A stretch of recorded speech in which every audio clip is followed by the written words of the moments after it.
Selamat datang di Story Kauri. Ini adalah channel kedua artikel YouTube. Jangan lupa subscribe ya guys, dan tekan notifikasinya. Kisah pemuda kaya, anak bos besar, pemilik 73 perusahaan, yang menjadi cleaning service. Episode 429. Kaori yang mendapat pesan dari ayahnya tentang Kenshin yang berada di kantor polisi. Kaori yang panik sekali. Langsung saja Kaori menuju ke lokasi. Tanpa mengajak mamanya, Kaori pun naik mobilnya, meski malam-malam begini. Sementara itu, di kantor polisi sendiri, banyak wartawan yang sudah berdatangan. Baik media massa maupun elektronik. Mereka ingin mengambil berita tentang kejadian yang luar biasa.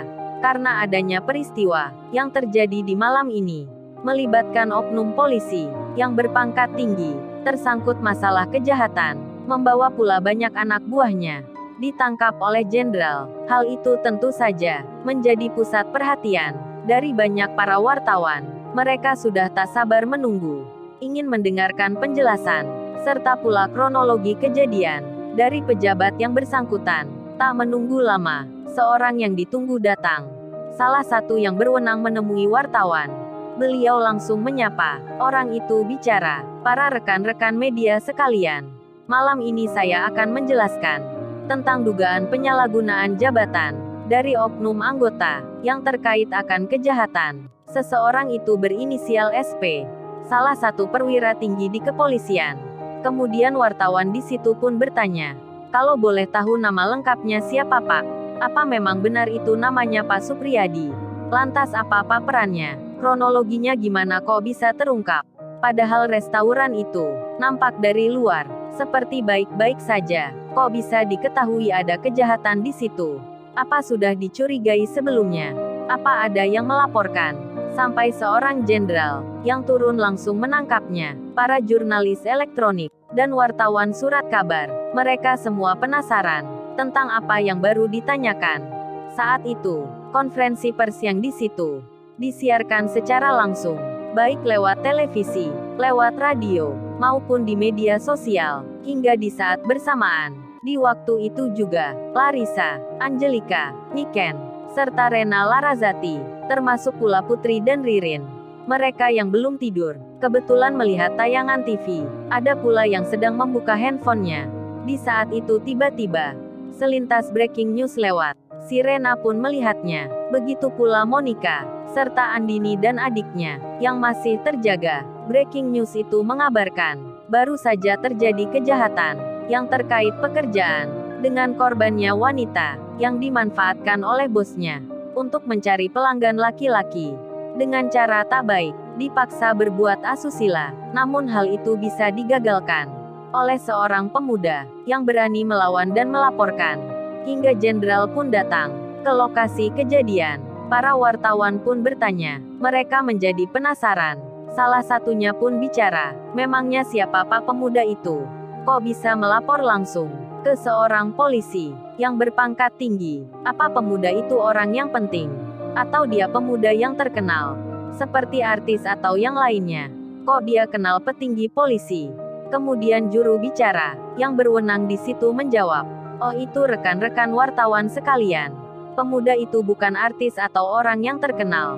Tapi memang kebetulan, dia mengenal salah seorang jenderal. Karena pernah bertemu, sewaktu ada masalah, yang juga sama, ada oknum polisi yang menyalahgunakan jabatan dengan melindungi kejahatan, menjadi backingnya preman. Seketika itu juga, si Rena, yang berada di kamarnya, menjadi deg-degan hatinya.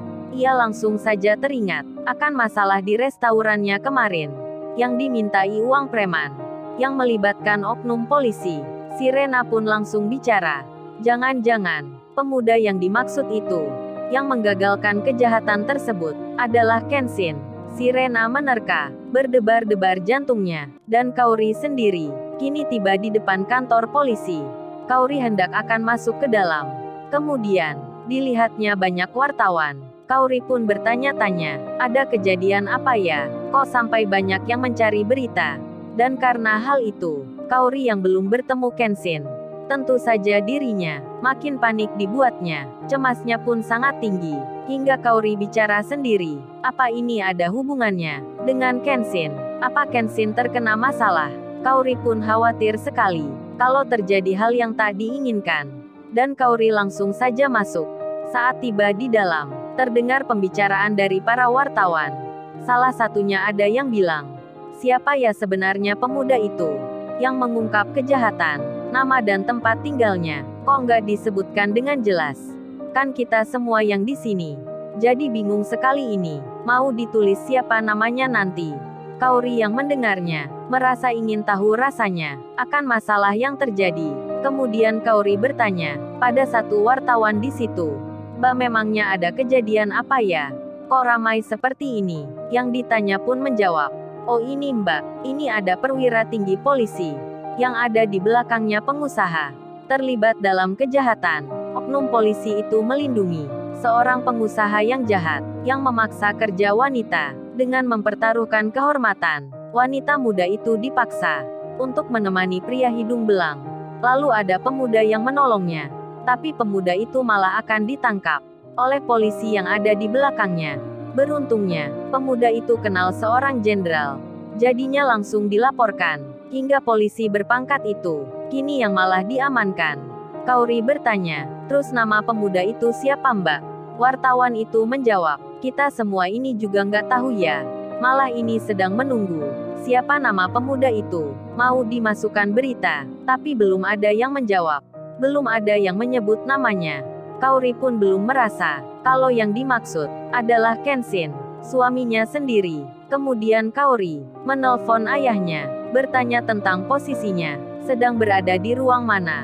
Ayahnya pun menjawab, dengan menunjukkan arahnya, mengatakan pada Kaori, kalau harus belok kiri. Kaori pun melakukan. Kaori berjalan sesuai arahan. Di saat bersamaan, rupanya Kenshin sudah selesai memberikan keterangan. Kenshin dan rombongan ayahnya hendak akan keluar, namun karena di depan banyak wartawan yang sedang bersiap dengan kameranya, Kenshin yang tak ingin dikenal, ia pun memutuskan untuk lewat jalur yang lain, berjalan di samping kanan yang tak dilewati banyak orang. Begitu pula dengan bos besar serta para pengawalnya, mereka pun lewat belakang agar tak mengundang perhatian. Dan benar saja, Kenshin yang sendiri dengan tenang sekali melewati para wartawan tanpa ada yang tahu dirinya. Kenshin yang hendak sedikit lagi akan sampai pintu halaman luar, malah tak sengaja, secara tiba-tiba, salah satu kamera yang di situ, yang lagi menyiarkan secara langsung, menyorot Kenshin yang berjalan. Pemandangan itu begitu jelasnya, hingga Kenshin meninggalkan ruangan. Di saat itu juga, Sirena yang di kamarnya, langsung terkaget dirinya, melihat Kenshin di televisi, berada di kantor polisi. Sirena pun langsung mengerti akan hal semua ini. Ternyata benar prasangkanya, pemuda yang dimaksud itu adalah Kenshin.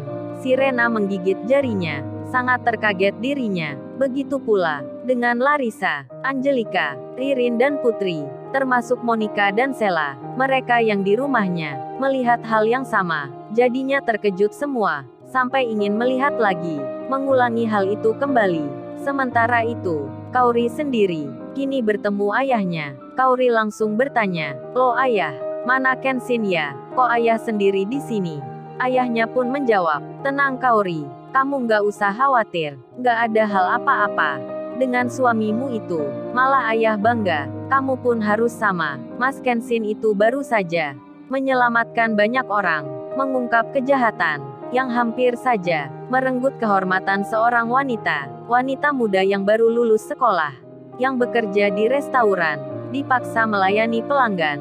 Beruntung ada suamimu itu, tuan muda yang menolongnya." Di saat itu Pak Seno lewat, langsung menyapa Pak Henry. "Oh ya menantu Bapak sudah keluar ya?